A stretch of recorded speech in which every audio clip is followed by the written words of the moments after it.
This is a 2-minute warning. Reporters on the line, please press 1 to ask a question.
Good afternoon, everybody, and thank you for joining today's update on COVID-19 in North Carolina. As of today, we have 339,194 cases, 2,419 new cases reported since yesterday, 1,601 people in the hospital, and sadly, 5,039 people who've died. We've passed the grim benchmark of losing more than 5,000 North Carolinians to COVID-19. We hold each of them in our memories. They will not be forgotten. This Thanksgiving week, our state and the country are reporting record high case numbers and hospitalizations. I have a stark warning for North Carolinians today. We are in danger. This is a pivotal moment in our fight against the coronavirus. Our actions now will determine the fate of many. Today, Dr. Mandy Cohen, our Secretary of the North Carolina Department of Health and Human Services, will give an update on our key trends and metrics. She'll also share an update on our county alert map. Unfortunately, the updates are dire. With our metrics worsening and the case counts at record levels, we updated the map earlier than we had planned so North Carolinians can see right now where things stand. This week, you'll see that 10 more counties have been designated as red, indicating critically high levels of community spread. We now have 20 red counties and 42 orange counties. This is deadly serious.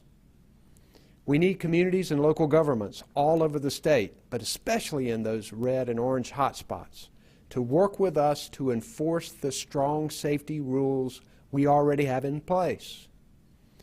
With us today is Greensboro Mayor Vaughan, who will speak about what the city is doing to enforce our statewide executive order with civil penalties when businesses risk public health. But right now, I'd like to ask Dr. Mandy Cohen to present today's data and the updated county map. Dr. Cohen.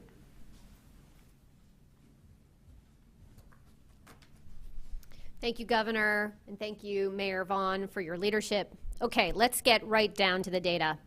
As a reminder, every week we look at a combination of trend metrics: COVID-like syndromic cases, new cases, positive tests as a percentage of total tests, and hospitalizations. In our first graph, we look at people who come to the emergency department with COVID-like symptoms. This is our earliest detection mechanism. And you can see when looking at the yellow line that this trend continues to go up and is significantly above baseline. Next, we look at new cases. This first graph shows you the trajectory of new cases each day since we had our first case back in March. You can see the yellow line continues to increase steeply. If we narrow in on the trajectory of cases from early September through today, you can see a clear picture that our cases are trending up significantly.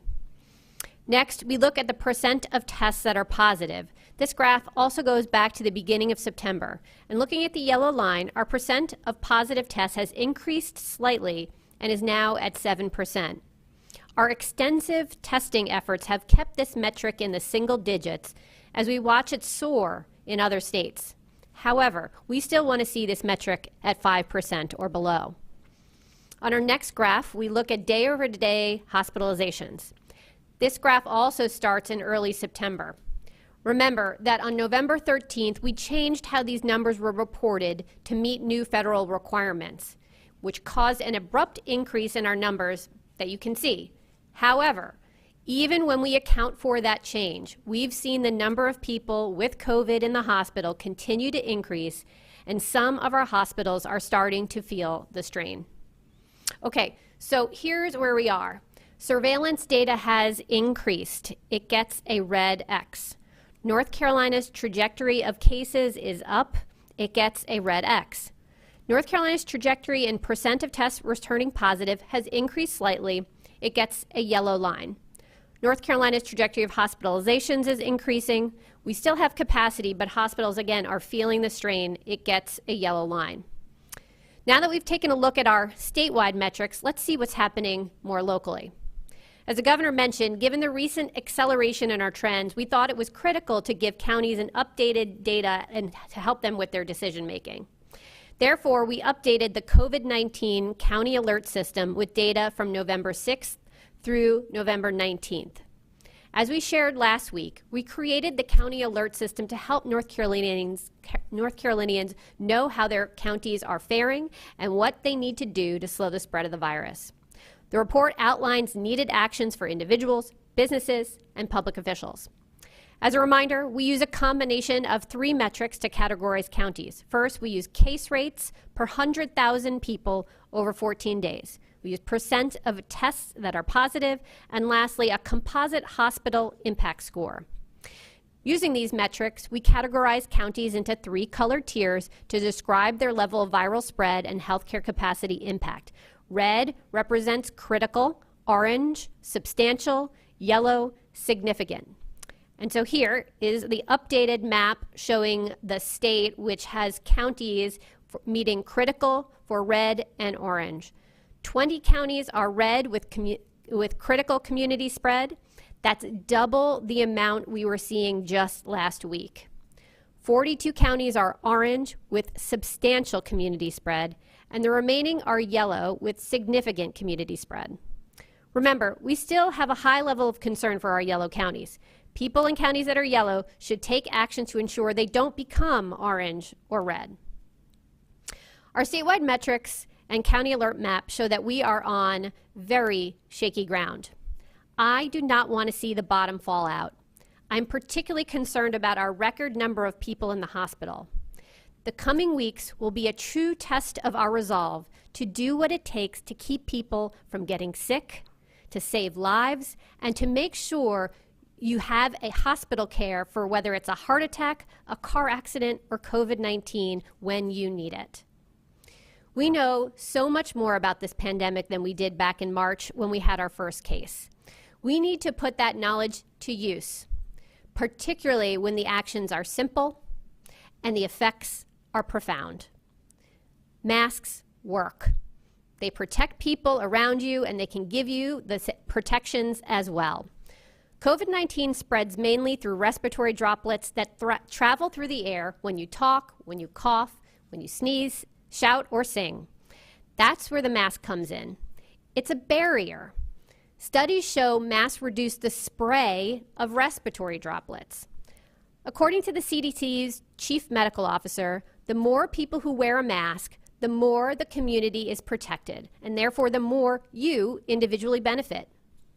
With our trends where they are, I am asking you to please consider celebrating Thanksgiving differently this year. The safest thing we can do for our loved ones is to follow the CDC guidance and avoid traveling and getting together in person, especially indoors. If you still do get together, please do everything possible to decrease the risk of your spreading COVID-19 to friends and family. Keep it small, keep it outdoors, and wear a mask all the time. Many North Carolinians got tested this weekend ahead of the holidays. Getting a test can let you know if you might have COVID at that moment, but you don't yet have symptoms. If you tested positive, stay home. If you tested negative, that is not a definitive answer or a free pass. A test is only one moment in time. Tests are not perfect, and you could be exposed in the time after you got the test. Even if you have a negative test, you must still wear a mask and stay 6 feet apart.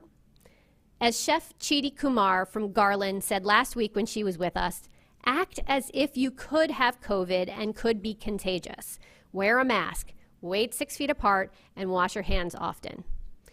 Don't lose hope. We are so close.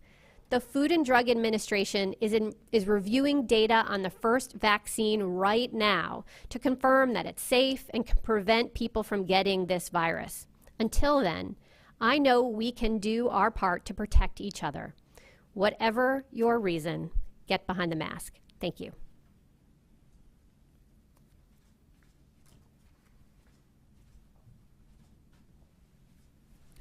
Thank you, Dr. Cohen. As you can see, our numbers are too high. Hospitals and healthcare workers are strained, and more counties are moving into the orange and red zones. We've taken strong steps to prevent the spread of this virus, and today we'll do more. Our statewide mask requirement has been in effect since June, and it is still our best weapon in this fight. Today's executive order will further tighten the mandate, making it clear that everyone needs to wear a mask whenever you are with someone you don't live with. That means wearing a mask when you're at home, when you're with friends or family visiting. It means a mask at work, at the gym, at the store, at school. This order also strengthens the role of businesses in ensuring masks are worn by everyone in the store, staff and customers, and that they are abiding by capacity limits so that people can stay distant and can stay safe. Today's order builds on our action to limit gatherings to 10 people indoors, our indoor bar closures, our occupancy restrictions for retail stores, restaurants, and other public businesses, along with our mask mandate. Masks, distance, small gatherings, all of these are critical during the holidays and cold months ahead. The order extends these protections through December the 11th. Wearing a mask over our mouth and nose is the best thing we can do to prevent the spread of this virus. It costs so little, but it does a lot to put countless dollars back into our economy by making it safer to visit stores and other businesses. When we rolled out our county alert map last week, we asked local governments to work with us and step up enforcement. One of those is the city of Greensboro. And I'd like to ask Greensboro Mayor Nancy Vaughan to tell us what they are doing. Mayor Vaughan?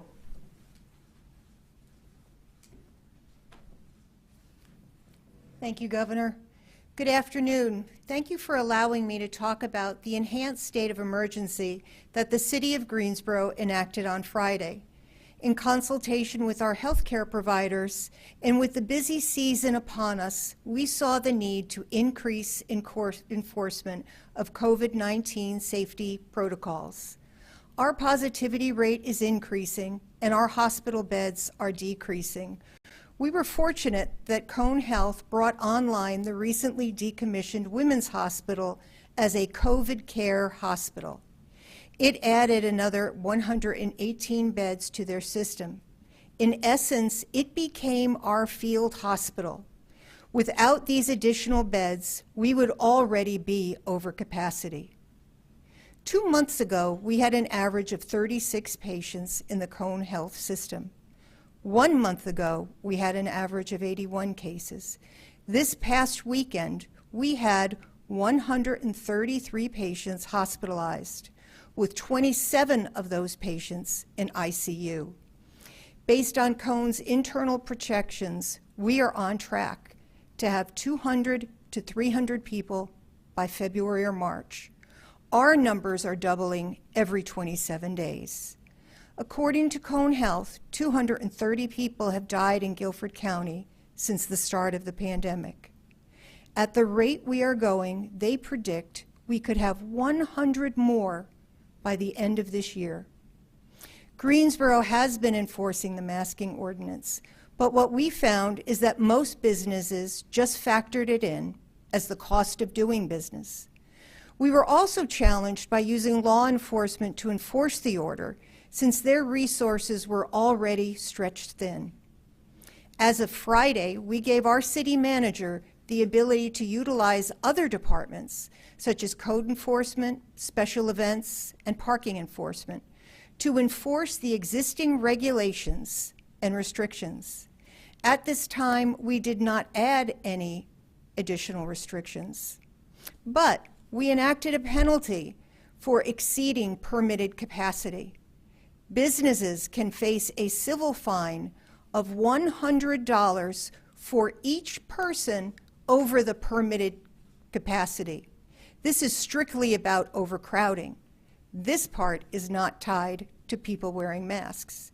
Secondly, all businesses must enforce the face covering requirement on all their employees. Face coverings must cover the nose and mouth. Again, this is taking responsibility for their employees, not the actions of the general public. Any employee who is in contact with the general public must wear a face covering. Employees who are not in regular contact with the general public must wear a face covering if they cannot physically distance themselves from other coworkers. However, based on the announcement today, all employees must wear a face covering inside, whether or not they are interacting with the general public. All businesses must post capacity limits on all entrances and the governor's order to wear a face covering. Proper spacing as per the governor's order must be maintained. For example, spacing of tables in a restaurant or standing 6 feet apart when you're waiting in line. Hand sanitizer must be provided.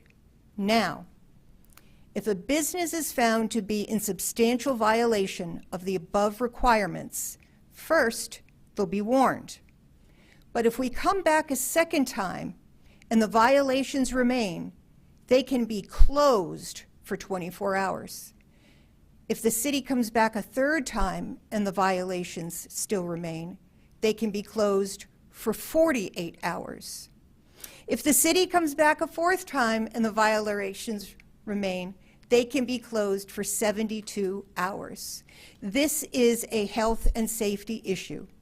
It's important to note that this enhanced state of emergency does not penalize the business for their customers' behavior, only their own. They are in control of enforcement actions. This weekend, teams of city employees visited over 100 businesses to explain the new enhanced state of emergency and what it means to them. We expect that they'll visit another 50 today. These businesses are businesses that we know have a history of compliance issues. Starting tomorrow, the city manager will have a broad cross-section of compliance teams. Just in the last 2 days, we've seen greater compliance. It's simple. In a time of a health emergency, we all need to do our part. Supplies are limited. Frontline healthcare workers are doing a great job, but their capacity is limited. Many business owners have expressed to me their fear of another shutdown. I don't want that either. I want to keep them in business. I want our kids to go back to school, but we must work together to change the trajectory of our numbers. We must reduce the positivity rate. Let's do our part to keep business in business. Thank you.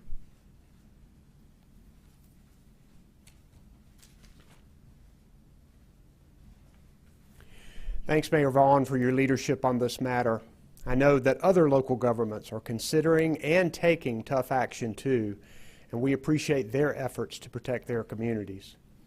We know what works in our fight against this pandemic. Wear a mask, wash your hands, wait 6 feet apart from others. These can help us make it safely to the other side of this pandemic. But as I said at the outset, how we get to the other side is up to each of you. We want people to follow the safety guidelines to slow the spread. If they don't, the rules need to be enforced, and we're working with state and local governments to do just that. We don't want to go backward, but we will if it's necessary. The next 7 to 14 days will tell us whether we are stemming the tide or whether we need to ratchet it up even more. We know the other side of this pandemic is not very far off because we have such promising vaccines in the works. Until then, our safety measures will save lives and keep our economy going until we get across the bridge. Last week, the CDC recommended against going to see extended family and friends for Thanksgiving. Please listen to that guidance and adjust your plans as needed. Remember, when it comes to the holidays, smaller and smarter is safer. I know it's been a long 9 months of virtual church, holidays, birthdays, and more. But if we can keep it up just a bit longer, we can ensure that more loved ones make it to next year's Thanksgiving table. We've presented a lot of information today, but our message remains the same. This virus is deadly. It's spreading too fast, and it's up to each one of us to slow it down. Also with us today is the Department of Emergency Management Chief of Staff, Will Ray. David Payne and Monica McGee are our sign language interpreters. And behind the scenes, Jackie Mativier and Erica Kugler are our Spanish language interpreters. We'll now take questions from the media, and we'll take the first one. If you can identify yourself and your organization, we would appreciate that. Thank you. Our first question is from Laura Lee with Carolina Public Press. Thank you, Governor. This is Laura Lee with Carolina Public Press. You all have talked extensively about critical staffing needs, and it's now a metric that's included in your composite hospital score. And I'm just wondering, particularly for places like we just saw Guilford change to high in terms of the hospital score, for places that are having these staffing needs, we've talked about the beds there. Are there plans at the state level to deploy staff from other hospitals, either in the state or out of state, should the staffing need become the really critical piece of this puzzle? Thanks. Good question. We know that hospital bed capacity and ICU bed capacity is something that we want to keep available for the people of North Carolina. We learned a lot in March, April, May, June, when hospitals surged, eliminated elective surgeries, and got ready for the spike that really never came. We've worked really hard to keep our virus spread more level, but we learned a lot, and these hospitals now know when they need to go into their surge mode, and Dr. Cohen has been talking with them on a frequent basis, and I've been talking with them as well. The state is prepared to help with a surge if necessary. There is a facility available that the state has rented in the event that we would need to open an additional space. But I'll let Dr. Cohen talk specifically about what the state can do to help the hospitals that specifically have these strains. So, Dr. Cohen. Thank you, Governor, and thanks, Laura, for the question. Our people resources, our doctors, our nurses, our respiratory techs, they are our precious commodity as we think about our capacity to be able to surge to additional beds. And it is a real concern. We do have physical space here in the state, but it is the people that we are paying a lot of attention to. And the reality is that with a pandemic spreading as fast as it is, not just here in North Carolina, but around the country, there isn't the same ability for us to pick up the phone and phone a friend in a neighboring state in order to bring in some surges of folks, because they're right now, frankly, they're all in the Midwest, helping some very, very serious situations there where they have absolutely no hospital beds, and they're asking nurses who have COVID right now to keep working. It's dire in the Midwest. We don't want that here, and we also know that there are not going to be the people resources. I think that is why we are so focused on making sure that we can slow the spread of this virus right now.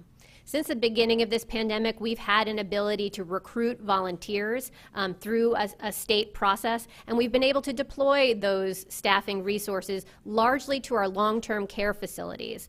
We've used that in our long-term care facilities because if they aren't able to be staffed, unfortunately, those folks in nursing homes can get shuttled to hospitals that are already strained. So our focus on the state in terms of staffing capacity has really been in our long-term care and nursing home space to make sure we can focus on our frail that are in those spaces.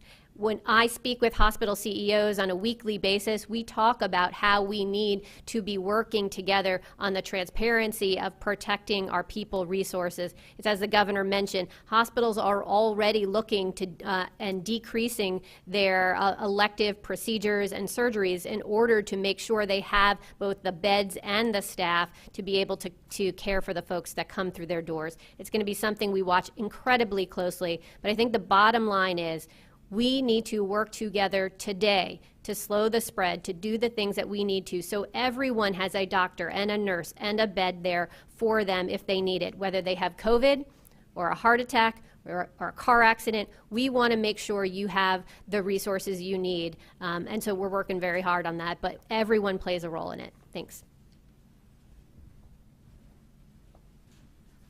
Next question, please. Follow-up, Laura Lee, Carolina Public Press. Thank you for that answer. When we're talking about trying to fill the staffing capacity, or the staffing needs, one of the measures that hospitals take is to financially incentivize staff to pick up shifts that may have availability but aren't currently working that. Are there any plans at the moment or in the future for increased funding to enable the hospitals to incentivize those contracts for current employees? We have pushed for more funding on both the federal and state level, and this is one of many areas that needs attention by Congress. A fourth stimulus package will be critical to help us with PPE, with testing, with helping our small businesses, and helping our hospital and medical facilities. And I would expect that funding would be available, particularly when these hospitals have to reduce or maybe even eliminate their elective surgeries. That really affects their bottom line. So we need to make sure that our hospitals are supported financially, and we're going to continue to push Congress. Dr. Cohen, would you like to add to that? Okay. Next question, please. Our next question is from Dawn Vaughn with the News and Observer. Hi, Dawn Vaughn with the News and Observer. Thanks for taking our questions. Now that you did the early update with the statewide alert system of the counties, is that something that you'll look at updating maybe every 14 days because that's the data to look at? Have you gotten any requests from the red counties or other counties for help? And then also, some Republican senators had sent you a letter, Governor Cooper, saying that the rural broadband expansion money wasn't going to be allocated. Is that correct, or is it being used for something else? Okay, this is a multi-phased question, but first, we had planned to put out the county alert map about every 4 weeks. And we decided to go ahead and release another one right now because we have seen an increase over the past couple of weeks. And we wanted to encourage local governments to begin the process like Greensboro of ratcheting up their enforcement for all of us to work together so we can increase compliance and enforcement. So we wanted the state to see a snapshot of where it is right now. The plan, I think, would be to update it every 4 weeks, but we can do it sooner than that if we need to. These next 7 to 14 days are going to be critical in looking at the science and the data to determine where we are and what additional we might need to do. This mask mandate, ratcheting up on it and ratcheting up on enforcement and compliance and getting more buy-in is going to be critical over the next couple of weeks. On high-speed internet access on broadband in rural areas, this is a priority for me. In fact, I think we should have a bond that would put $250 million into this effort. The issue you're talking about is great grants, and we very much want to fund the Great Grants program, and I've been pushing for that. One of the problems with the coronavirus relief funding that we're getting from Congress, it was passed quickly, billions of dollars, and the Treasury regulations on how this money can be invested is continuing to evolve and change.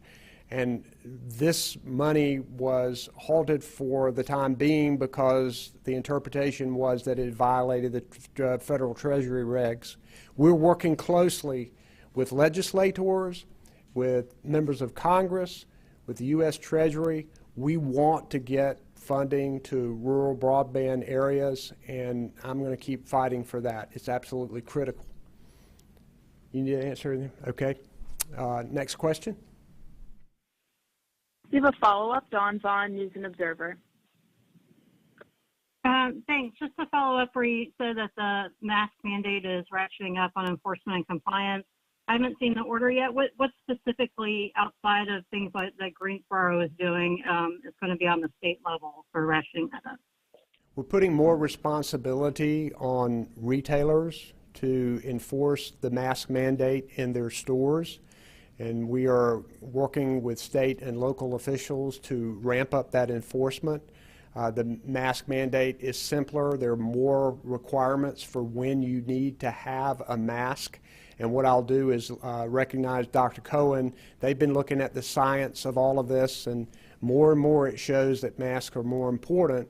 So we've put it out there that you need to wear it in situations where you are with someone who is not in your household. And I'll call on Dr. Cohen to say a few words about this. Thank you, Governor. Yes, very simply, you need to be wearing a mask when you're around anyone who is not from your household. That's the simple bottom line.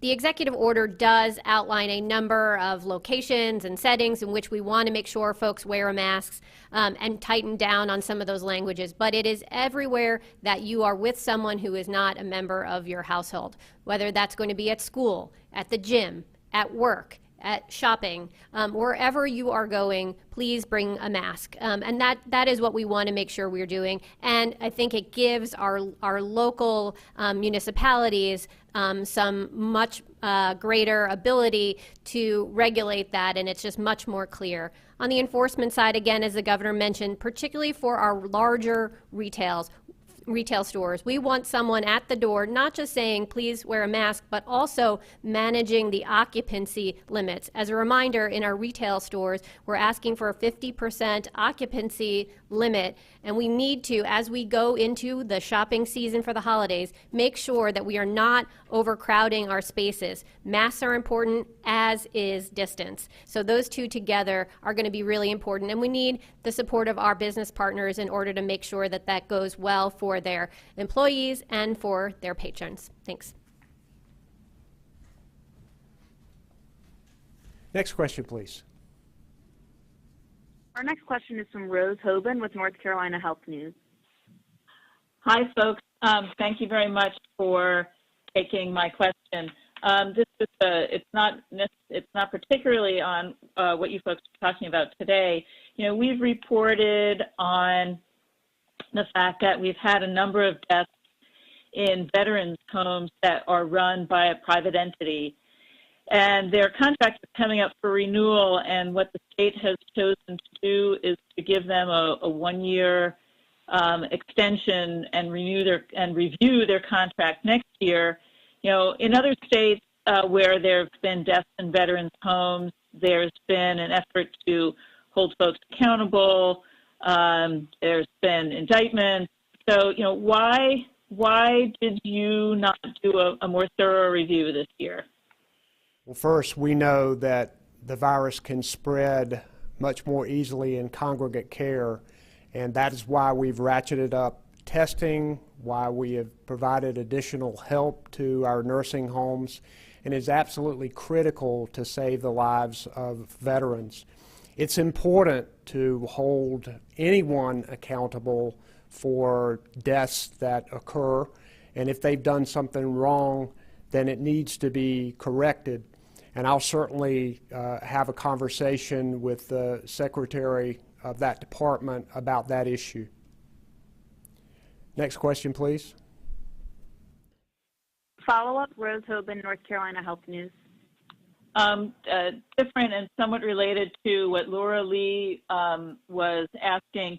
You know, there are other healthcare personnel, folks like clinical nurse anesthetists,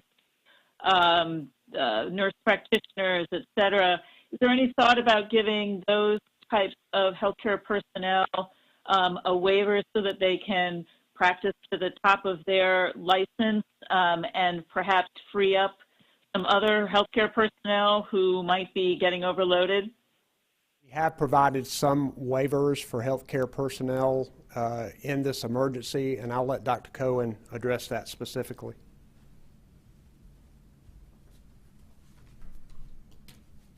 Thanks, Rose. Thanks for the question. Yes, as the governor mentioned, we have put actually a lot of waiver flexibility as part of our response effort. It was done back in the spring, both so folks can use space differently as well as using their staff differently to make sure that they are meeting the needs of our state. So those waivers are still in place and are still active. Thank you. Next question, please. Our next question is from Ashley Talley with WRAL. Hello, thanks for taking my question. Twofold question. One, I just want to be clear that the state, there's no state enforcement that you're talking about. What the Greensboro mayor spoke about is her city's decision, but this would be up to the municipalities, if I'm hearing correctly. And then my second question is about contact tracing, and if you're seeing that businesses are where the virus is being spread, which is why the focus may be on them for the strengthened mask rules. Thank you. Well, thanks. The enforcement of the executive order can be done by local and state law enforcement, local health departments, the State Department of Health and Human Services. So all of those enforcement tools are available. We wanted to particularly lift up Greensboro today because they've been innovative in what they are doing to try to achieve more enforcement, particularly of the mask mandate and occupancy limits. And they are using more of their employees and not just relying on law enforcement. So there are multiple ways that we can enforce this order, and we're trying to ratchet all of those up because we really need compliance and enforcement of the order. And I'll let Secretary Cohen handle the next part. Thanks for the question. As you know, we post data on our website related to some of our contact tracing. It is at a high level, so you can get a sense of what types of settings that are risky. But in a nutshell, it is essentially anywhere where someone may be gathering and they're not wearing masks consistently. And I think that's why we are ratcheting up our expectation on businesses to be our partner here. We know they want to see folks come through their doors and shop safely, and so this is just a component of helping us make sure that everyone is wearing a mask when they are together and they may be shopping, but also that we are maintaining distance and making sure those occupancy limits are also recognized, particularly as we go into this holiday shopping season. We want to make sure that folks are safe. We don't want to have to go backwards. So this is our call to say, let's all pull together as a state, business leaders, those in our faith community, our municipal partners. How can we all play a role in making sure that we are stemming the tide of this virus? We know that there is a vaccine that's out there just a few weeks and months away. So if we all work together, I think that's the goal of today's actions. Thank you. Next question, please. Our next question is from Chandler Morgan with WBTV. Hi, Governor. This is Chandler Morgan from WBTV. Many parents and teachers here in the Charlotte area are concerned over required in-person end-of-semester testing, which is still planned to go on as usual. Now, this testing would require students, even those who opted for full remote options in their districts, to come back and take those tests in person. CMS requested a waiver from the U.S. Department of Education for these in-person federal and state mandated tests. My question is, has there been any talk within state administration of waiving this testing? Yeah, I have concerns about that as well, and I understand that what's happening now at the State Board of Education is they're looking at ways to try to deal with this. This is a federal requirement that they do this, so that is why CMS has asked the federal department to provide this waiver. But I understand the concerns that parents and students might have, and the State Board of Education is working on this issue. Next question, please. Our next question is from Katie Peralta with the Charlotte Agenda. Hello, good afternoon. This is Katie Peralta with the Charlotte Agenda. At what point will the state begin to tighten restrictions? In other words, is there a certain metric or threshold that y'all are looking at that you would decide, okay, now is the time to start implementing a curfew or lowering capacity limits, for instance? So we have to remember that we have a number of safeguards that are already in place. We have a mass gathering limit of 10 people indoors. We have indoor bars that are closed. We have 50% capacity in restaurants and retail, and we have a mask requirement that has been fortified today. And the purpose of today is to let people know that we're getting to a critical situation.